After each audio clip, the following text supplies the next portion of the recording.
200 years ago, Singapore was a jungle, an obscure tropical island, barely inhabited.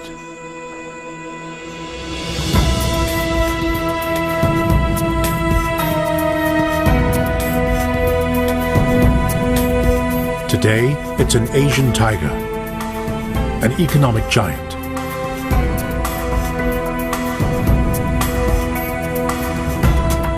This city-state has no natural resources. Its land is infertile.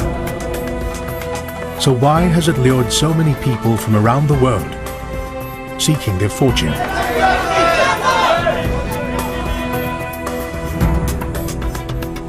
Today's Singapore has been shaped by one man, Lee Kuan Yew. He ruled the country for a quarter of a century, leading it into the modern age. But what was Singapore like before Lee Kuan Yew? How did it ever emerge onto the world stage? Unless you know where you came from, unless you know what your ancestors have been through, you have no reference point. What makes us different from, say, the Thais, or the Filipinos, or the Sri Lankans? The difference is how we came here, how we developed, and that requires a sense of history. Singapore's history can be traced back to the beginnings of the global economy and to the ambitions of a maverick British pioneer. He came from a very different world to Lee Kuan Yew, but has left his imprint just as clearly on the modern city. Without him, Singapore would never have begun its remarkable journey. From mangrove to metropolis.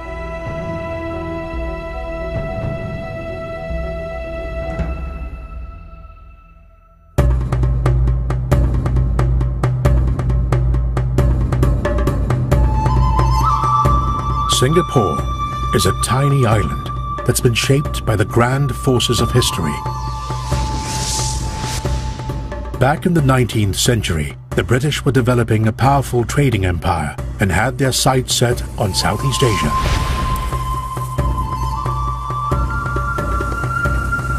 January 1819, a small expeditionary force has arrived on the island, working for the British East India Company.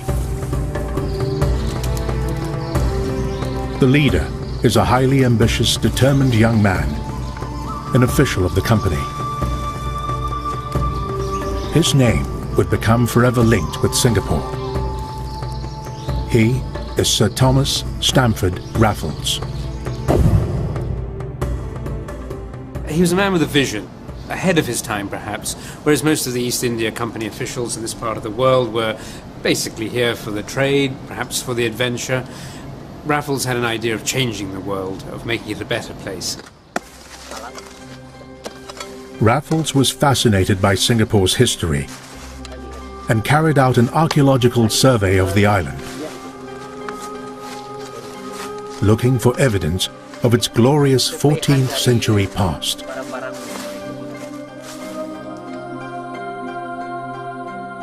Back then, Singapore was an important island at the center of a thriving Malay kingdom. It was known as Temasek and appears on the earliest Chinese maps of the region. Raffles realized that there had been a former state here, a former kingdom, and in many respects he wanted to create a new Temasek, a new Singapore that would be guided by the British.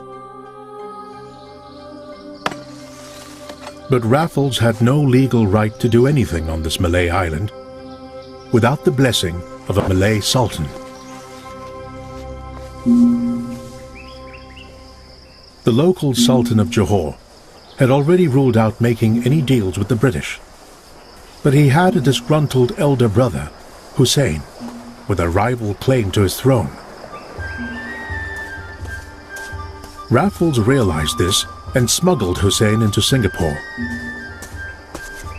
Without any authority, he proclaimed him to be the rightful sultan. In effect, Raffles had carried out a coup. This is where Raffles' understanding of Malay culture, Malay history, Malay text comes into play. He basically created a Sultan of Singapore, in many respects out of thin air. The port of Singapore is to be considered under the immediate protection. Having installed his own sultan, Raffles organized a formal handover of power. To be defrayed by the British government. Hussein was to receive a handsome salary, but in return, Raffles would be able to run the island as he wanted. This treaty is concluded at Singapura on the 8th day of February in the year of our Lord, 1819. This historic occasion was witnessed by a few dozen sea gypsies, pirates and fishermen who lived on the island. My great-grandfather was there. You see, maybe he must be a kid at the time. He didn't understand, but he must have remembered a few things, what he saw. That was the first time somebody saw a white man coming to Singapore.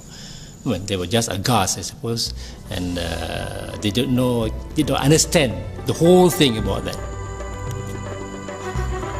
With the signing of the treaty, Singapore's history as a Malay island had effectively come to an end.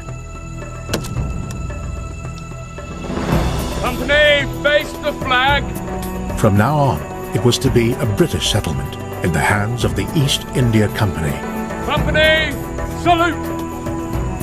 A blank canvas to be shaped by the vision of one man. Nearly 200 years later, a statue of Raffles stands on the spot where he came ashore. But how was this one man going to turn a swamp into a city?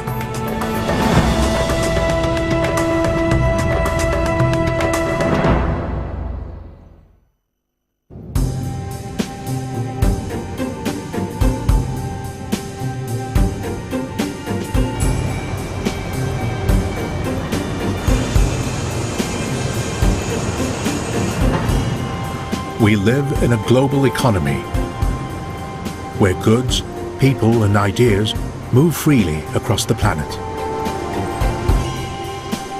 And Singapore, at the crossroads of great shipping lanes, is a city born of globalization. Ever since the 19th century, its fortunes have depended on the ebb and flow of international trade.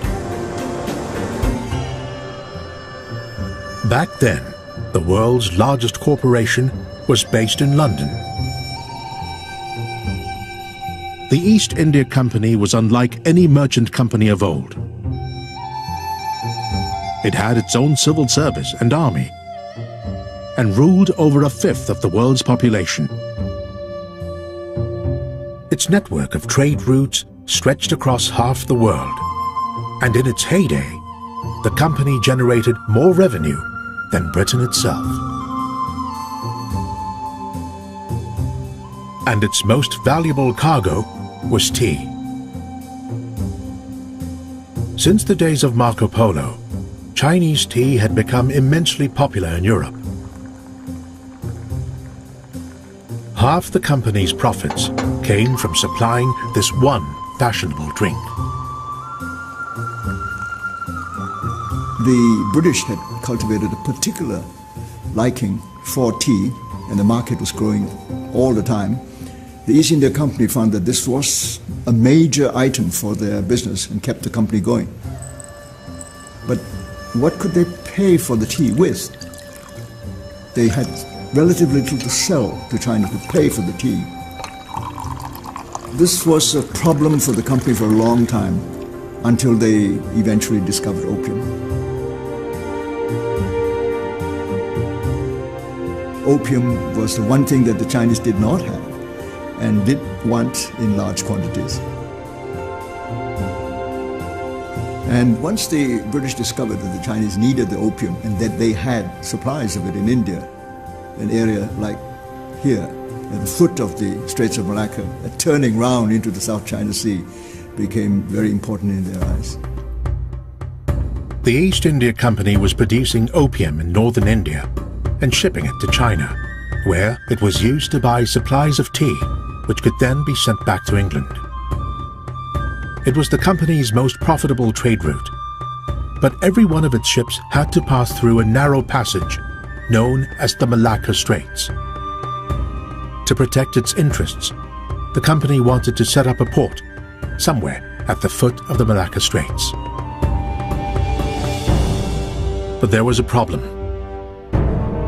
For 200 years, the Dutch had controlled the East Indies. They were the military and economic superpower in the region, and it was company policy to do nothing which might upset them. Raffles' expedition to Singapore was deliberately provocative. He was an official of the company and had been told to tread very carefully. No one expected him to set up a port under the very noses of the Dutch. Company, salute! Whenever he talked about furthering British ambitions east of Calcutta, everyone said, "Oh, let's leave it as it is. Don't rock the boat. You know, the Dutch aren't going to like it." And Raffles thought, "Well, to hell with the Dutch. I like it, and I'm going to do it." And he did. 2 weeks after Raffles raised the British flag over Singapore, news reached his boss, Charles Bannerman, the governor of Penang. Bannerman didn't like or trust the ambitious young Raffles and was furious that one of his men had breached company policy. He urgently contacted his Dutch counterparts to assure them that Raffles had been acting on his own initiative, without the authority of the company.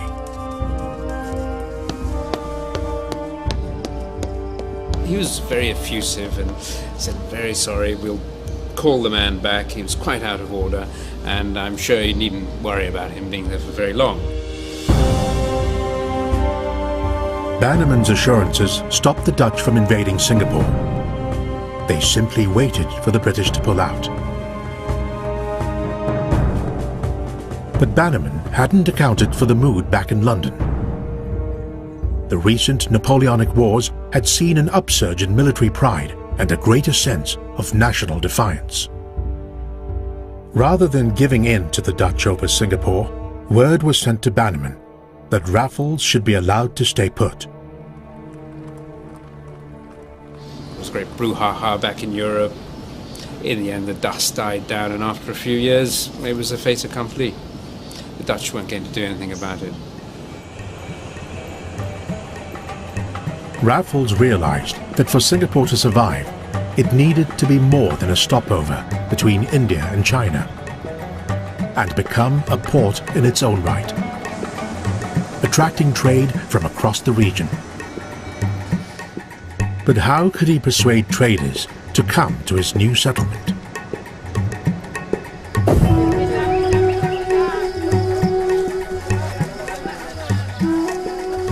This whole region was full of traders all over the place. There are many river mouths, small ports. So what Raffles did was to provide them with a place where they could come and trade freely.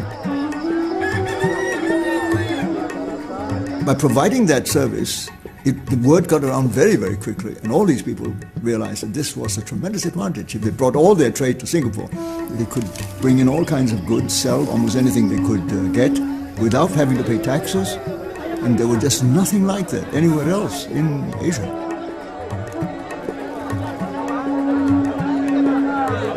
This was Raffles' big idea, free trade. It was the bait that would lure traders away from other ports in the region and make Singapore their base. Raffles realized Singapore could become the center of a regional trade and tap into the vast production base of the East Indies. The bird's nest from Borneo, and camphor and resins from the jungle which were used for lacquer, very important for China of course, gold dust from Bali, and then of course there's the main thoroughfare, the east-west trade route between China and India.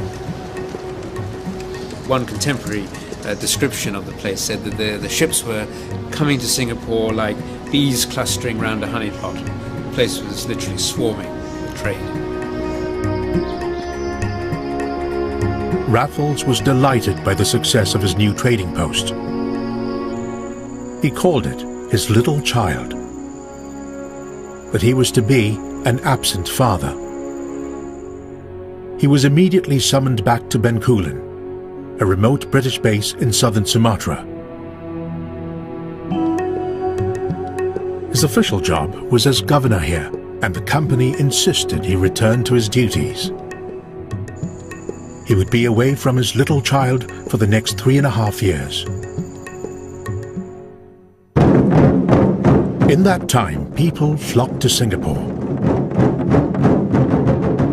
and their descendants still populate the island today.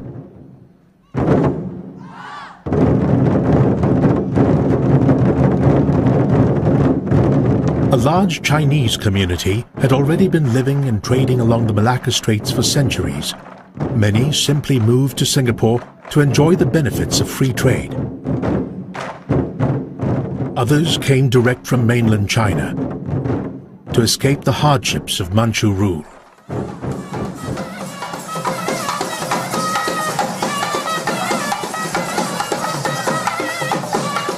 Indians also came as traders, but more often they were soldiers and civil servants already well versed in the ways of the British Empire. Today, the Indian community still preserves ancient traditions from the homeland, traditions which have disappeared in India itself.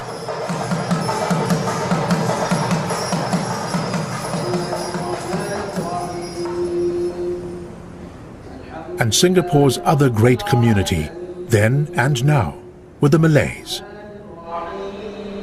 A few, like Othman Wok's great-grandfather, were sea gypsies already living on the island. But the vast majority came from elsewhere across the Malay archipelago.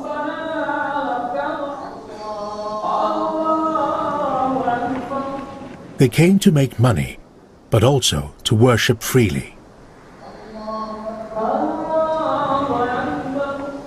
From the very beginning, religious tolerance was part of the ethos of multi-ethnic Singapore.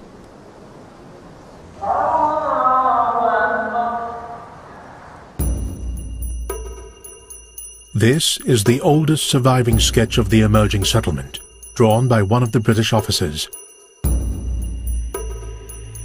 Within just 4 years, 10,000 people had set up home here.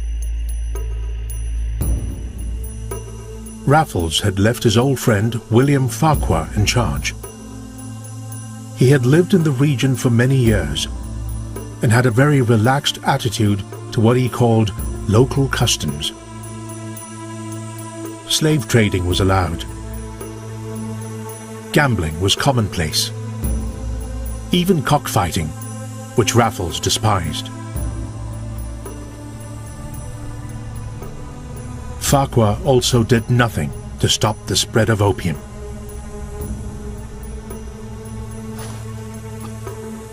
This drug the British had promoted within China was fast becoming an addiction among Chinese workers in Singapore.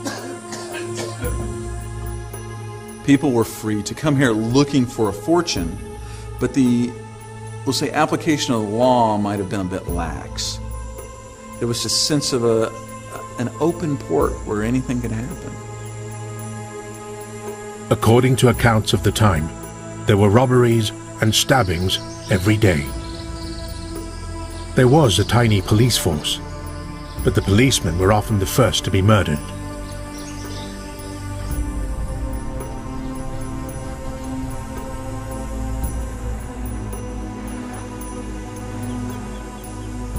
When Raffles returns in 1822, he's just aghast. It hasn't quite got the feel of this English colonial trade port that he had imagined. And he basically fires Farquhar. I can't believe what you've done! What kind of place are you running here? Slaves, cockfighting, opium dens? Raffles blamed Farquhar for allowing the settlement to lose its way. I don't care how they live. We have a responsibility. He expected higher standards for his little child. And you're not setting a very good example. Raffles perceived it as being chaotic. He wants it to create ideas of science and the arts and literature that were being promoted by the Enlightenment in the late 18th century. The Enlightenment in Europe was an age of reason, order, and progress. And Raffles hoped to bring these lofty ideals to Singapore. While the town was still in its infancy, he drew up an elaborate blueprint for its future, laying out a modern grid structure of roads, dividing up the population into different ethnic areas. Everything was designed to be as rational and efficient as possible. He left specific instructions for the style of architecture. The famous Singapore 5-foot way, which was a sort of continuous arcade on either side of the street, which would protect you from the sun and also from the rain. And the facades of the building were to have a uniform appearance. So he thought about all these little details. In Raffles' vision, the river would be the central artery of the town, along which trade could flow. He created a wharf, Boat Quay, to be a focal point for mercantile establishments.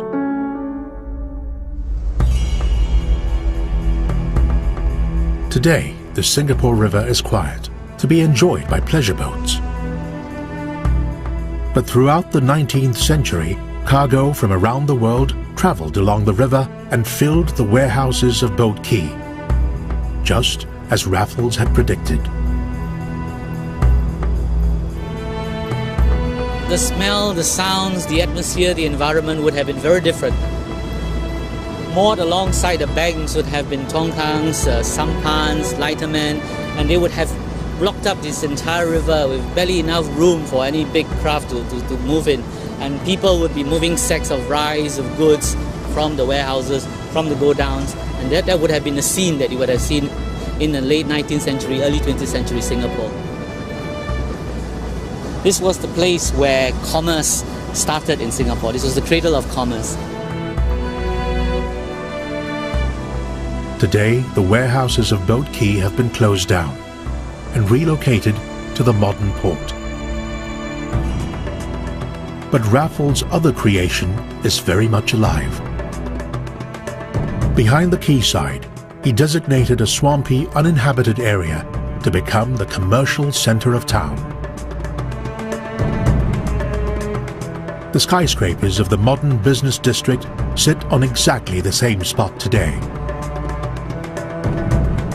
Raffles believed that free trade had a magical quality that could transform Singapore, and this skyline is testament to that belief.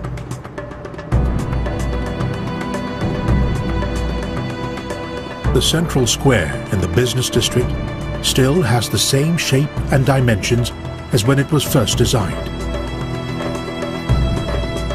Only now it is known as Raffles Place, in honor of its founder. Shortly before he left Singapore for the last time, he wrote to a correspondent in England, and he said something like, "I've had to mold everything from first to last, to introduce a system of energy, purity, and encouragement that will last for a century or two." That's Raffles thinking 200 years ahead.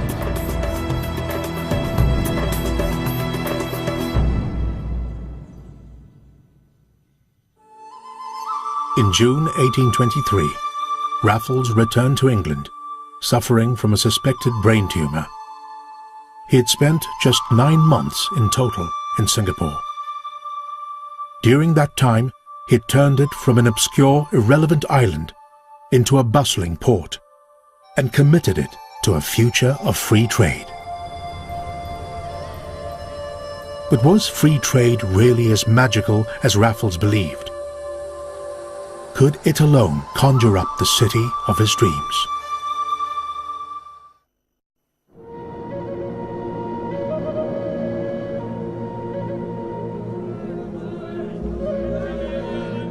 Singapore is a city built for the purpose of free trade.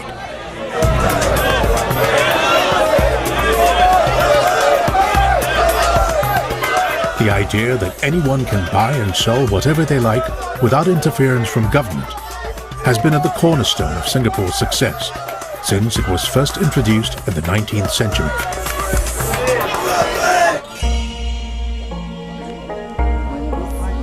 By the 1850s, the island had already enjoyed 3 decades of free-flowing trade. There was an international community of wealthy traders and merchants. Few were wealthier than Hu Ah-kay, better known as Whampoa. He could buy and sell almost anything that was needed on the island, and was extremely popular. The British called him the best Chinaman who ever lived. The kind of people who were getting really rich were the local traders. There were Chinese and there were Arabs and there were Indians who were operating at what in today's terms we would call small and medium enterprises who could build up. They were not capital intensive anyway. It was quite easy for them to make money. They're not paying taxes. You're not charging them anything for the use of the services made available to them. Of course they made money. For the company, it's quite a different matter. The East India Company, which ran Singapore, was in financial trouble. Its lucrative Chinese tea trade had collapsed as people in Britain preferred Indian tea, which could be drunk with milk. The company was still obliged to govern the settlement, but it did so very reluctantly. By the 1850s, the company saw Singapore as a complete burden. It wasn't bringing any profit or interest to the company whatsoever. The private merchants were making a great deal of money. But none of this is getting into the government coffers. There is no money to pay for a good police force, for instance. There's no money to pay for port improvements. But the community wants all of these. They want all of them, but there's no money to pay for them. Ironically, free trade, which had made Singapore wealthy, generated very little revenue for the running of the island. Since Raffles' time, the flow of goods had never been taxed. The policy had become an article of faith among Singapore's merchants and traders. There was no import taxes. There was no income tax. There was no company tax.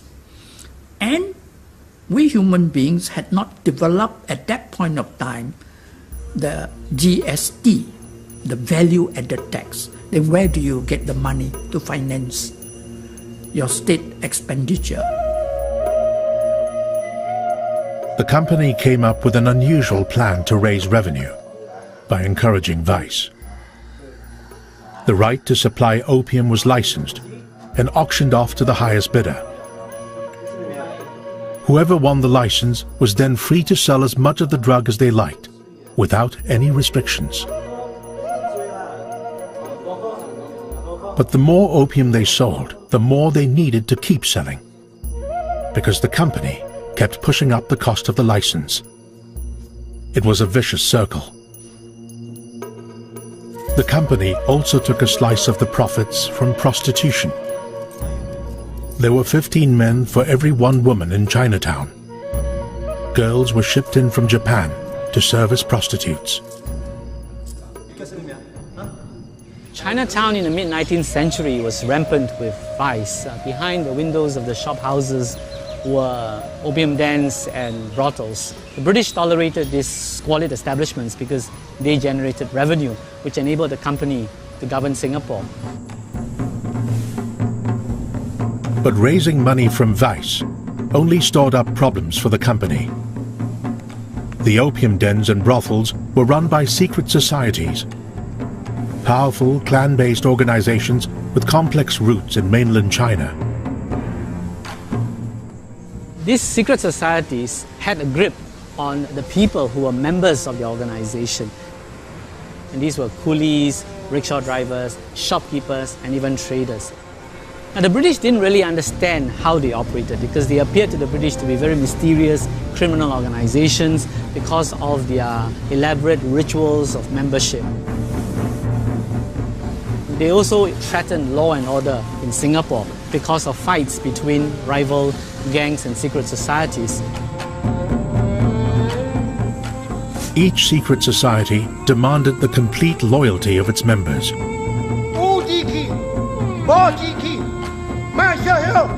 They were expected to defend the honor of their clan against anyone who interfered with their lucrative business. We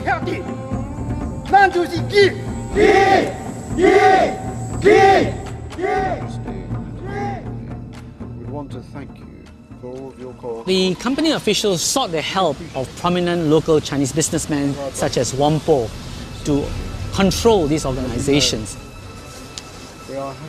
But little did they know that these Chinese businessmen themselves were often involved in the running of these organizations. So without knowing it, they had actually tolerated and created a connection between opium, crime, and the Chinese community. And when they knew it, it was too late for them to do anything about it.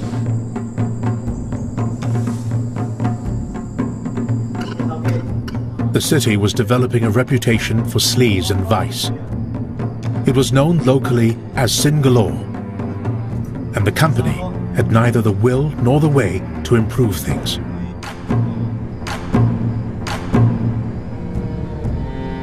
When change finally came, it was prompted once more by events thousands of miles away, in Egypt. The Suez Canal was opened in 1869. At a stroke, it transformed the way goods were moved around the world. Before then, ships from Europe would sail around the Cape of Good Hope to reach the Far East. Now they could come directly, through the Suez Canal, across the Indian Ocean, then down the Malacca Straits and past Singapore. The canal cut 5,000 miles off the journey and brought a 50% increase in trade in the first 5 years. Once the Suez Canal was being used as the normal means of getting through Asia, Singapore had a completely fresh start. It was now seen and recognized, not simply as just a route to China alone, but simply as the port for anybody who's trading in this whole region. And this became increasingly the role of Singapore. In modern economic jargon, Singapore had become the hub of Southeast Asia, the first port of call for Western ships wanting to operate in the region. If a ship were to come from London and distribute various products, it would be much more economical if you come to a center. And from that center, it will be broken up into smaller parcels and distribute to different parts of Southeast Asia. That is the concept of a hub.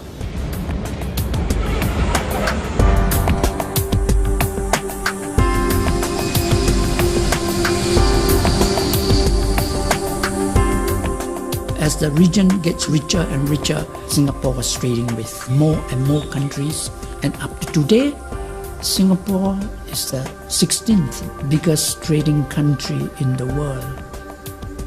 16th, which is not too bad for a small place.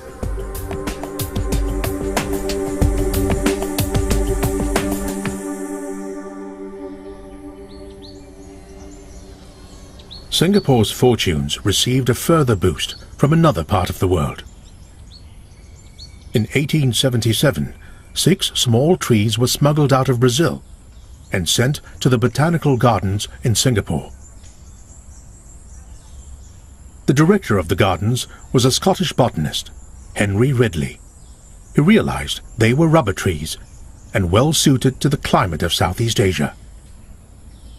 Ridley started to tell all the planters, local and British, you plant rubber. The story went that whenever he went to a function, he would take some rubber seeds and put into their pockets. Later on, some people thought he went a bit cuckoo. They call him Mad Ridley. But actually, he was not mad. And I think history proved that he was right.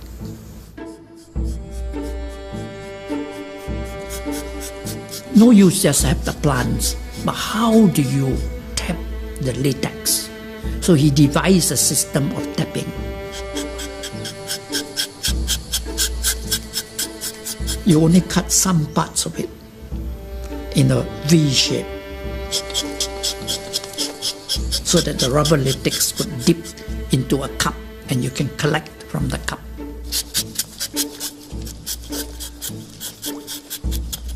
At that time, it was white gold. The black gold today will be oil. But at that time, in Southeast Asia, that was gold. It brought in tons and tons of money.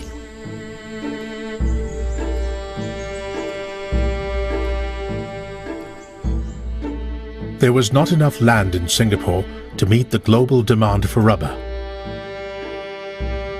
So in the decades that followed, businessmen from Singapore opened up huge rubber estates in neighboring Malaya. And every tree was cut using the method devised by Henry Ridley. At the same time, there was a boom in Malayan tin mining because of the popularity around the world for canned food. And the port of Singapore, at the foot of the Malayan Peninsula, was ideally located for exporting tin and rubber to the factories of Europe and America.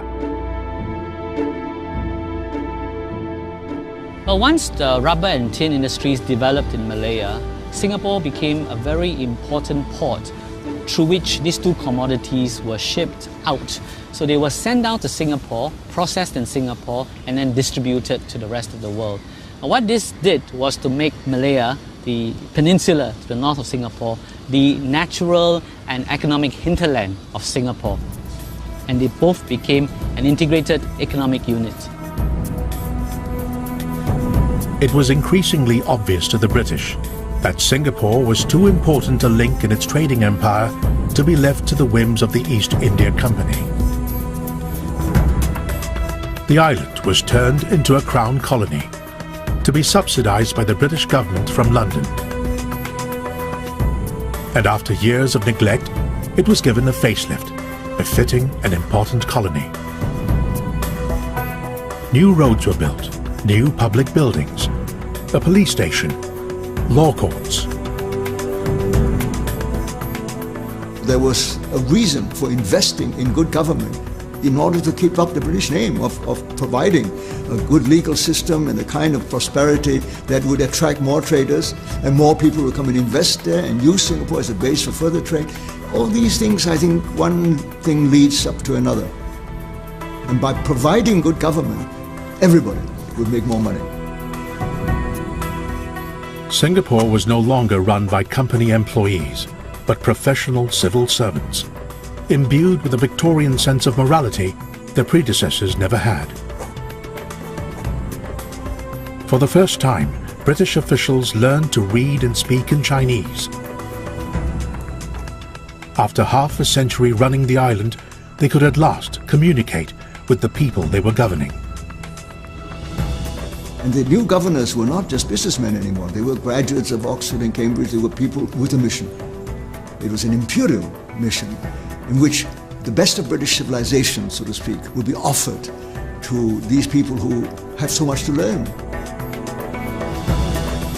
From the late 1870s, there was a concerted effort to clean up the squalid image of Singalore.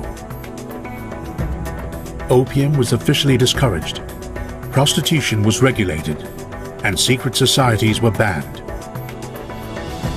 Chinese businessmen like Whampoa had to disavow their links with the criminal underworld and became part of the British establishment. Singapore would never again be the wild eastern town of its early years. And its traders would never rule the roost as they once did.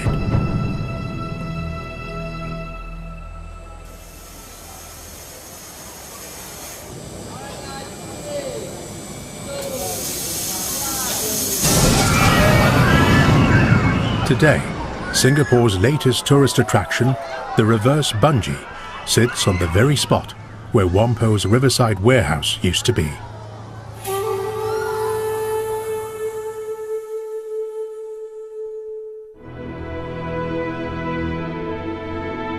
In 1887, to celebrate Queen Victoria's Jubilee, a statue was built honouring the city's founder, Sir Stamford Raffles. In the same year, the world-famous hotel that bears his name was also opened, the epitome of colonial sophistication in the East.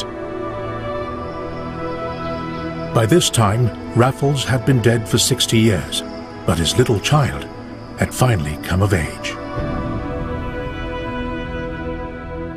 If he had been there to witness the unveiling of his own statue, I think he would have been largely very pleased with what he saw.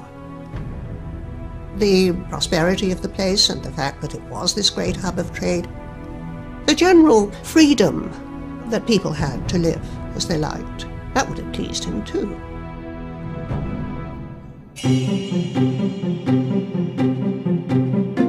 This is some of the oldest surviving cinefilm of Singapore, shot at the beginning of the 20th century. It shows a cosmopolitan city alive with the energy and enterprise of its people. It's also an orderly, efficient city, as Raffles had hoped it would be.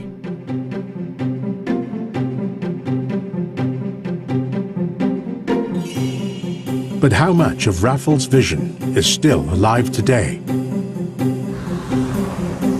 Modern Singapore is a 21st century Asian metropolis, a world away from the coolies and bumboats of old. What are today's Singaporeans to make of their colonial past?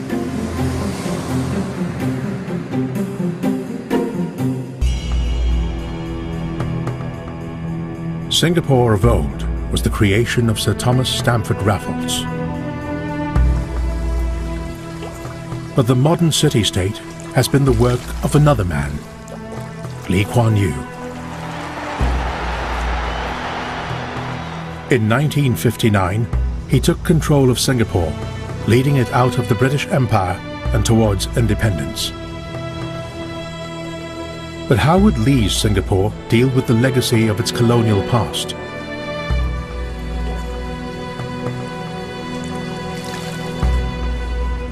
One of the first decisions the independent government made was that the statue of Raffles, built for Queen Victoria's Jubilee, should remain in the centre of town.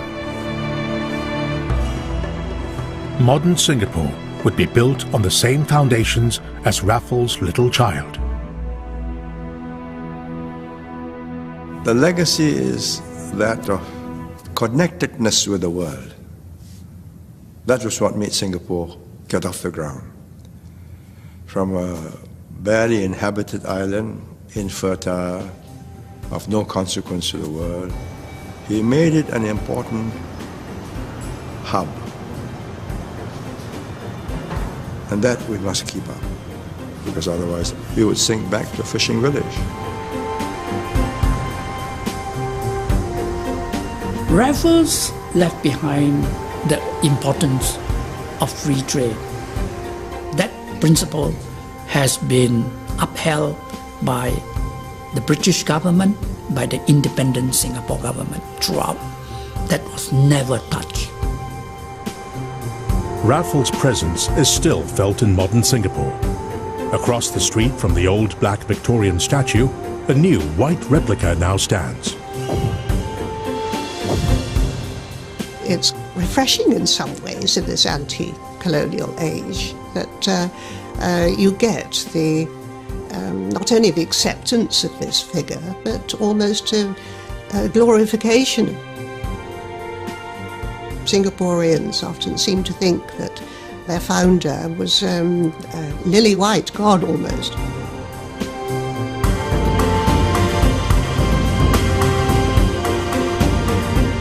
But in one fundamental way, modern Singapore is very different from the Singapore of Raffles.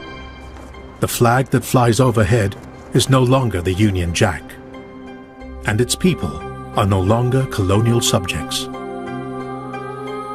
Raffles could not imagine the British actually gone, with people who were brought here running their own show in a country, a nation state. I'm not sure that Raffles was aware of such an idea.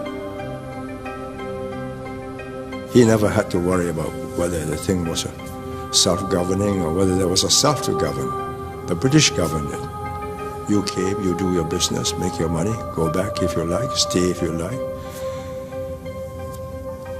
I had to make this place work. We were Chinese from various parts of China, Indians from various parts of India, Malays from various parts of the archipelago. We had to weld ourselves into one cohesive society, so that this is not a hotel, this is a home. That's different. The story of how Singapore made the journey from colony to nationhood is still being written. This country is only 40 years old. But at every twist and turn, the impact of Sir Thomas Stamford Raffles has been felt. He created a trading post in the jungle and gave birth to a modern city.